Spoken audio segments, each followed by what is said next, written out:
Genesis chapter 18. The Lord appeared to Abraham near the great trees of Mamre, while he was sitting at the entrance to his tent in the heat of the day. Abraham looked up and saw 3 men standing nearby. When he saw them, he hurried from the entrance of his tent to meet them and bowed low to the ground. He said, "If I have found favor in your eyes, my Lord, do not pass your servant by.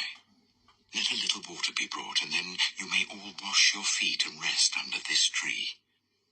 Let me get you something to eat, so you can be refreshed and then go on your way, now that you have come to your servant." "Very well," they answered. "Do as you say." So Abraham hurried into the tent to Sarah. "Quick," he said, "get 3 seahs of the finest flour and knead it and bake some bread." Then he ran to the herd and selected a choice, tender calf and gave it to a servant who hurried to prepare it. He then brought some curds and milk and the calf that had been prepared and set these before them. While they ate, he stood near them under a tree. "Where is your wife, Sarah?" they asked him. "There, in the tent," he said. Then one of them said, "I will surely return to you about this time next year, and Sarah, your wife, will have a son." Now Sarah was listening at the entrance to the tent, which was behind him. Abraham and Sarah were already very old, and Sarah was past the age of childbearing. So Sarah laughed to herself as she thought, "After I'm worn out and my Lord is old, will I now have this pleasure?" Then the Lord said to Abraham, "Why did Sarah laugh and say, 'Will I really have a child now that I am old?' Is anything too hard for the Lord? I will return to you at the appointed time next year, and Sarah will have a son." Sarah was afraid, so she lied and said, "I did not laugh." But he said, "Yes, you did laugh." When the men got up to leave, they looked down towards Sodom, and Abraham walked along with them to see them on their way. Then the Lord said, "Shall I hide from Abraham what I am about to do? Abraham will surely become a great and powerful nation, and all nations on earth will be blessed through him, for I have chosen him so that he will direct his children and his household after him, to keep the way of the Lord by doing what is right and just, so that the Lord will bring about for Abraham what he has promised him."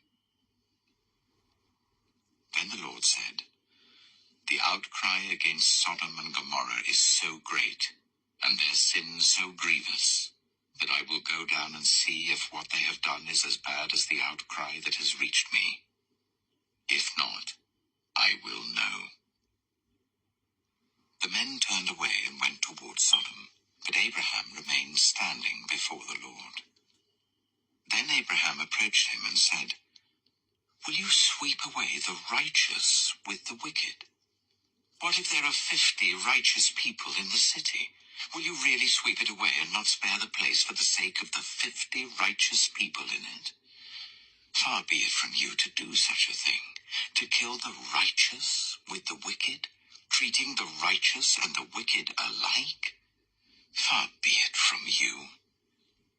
Will not the judge of all the earth do right?" The Lord said, "If I find 50 righteous people in the city of Sodom, I will spare the whole place for their sake." Then Abraham spoke up again, "Now that I have been so bold as to speak to the Lord, though I am nothing but dust and ashes, what if the number of the righteous is 5 less than 50? Will you destroy the whole city for lack of 5 people?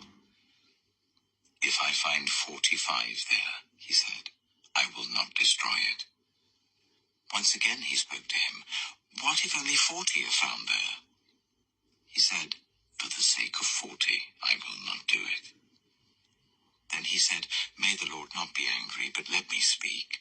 What if only 30 can be found there?" answered, I will not do it if I find 30 there. Abraham said, oh, now that I have been so bold as to speak to the Lord, what if only 20 can be found there? He said, for the sake of 20, I will not destroy it. Then he said, may the Lord not be angry, but let me speak just once more. What if only 10 can be found there? He answered, for the sake of 10,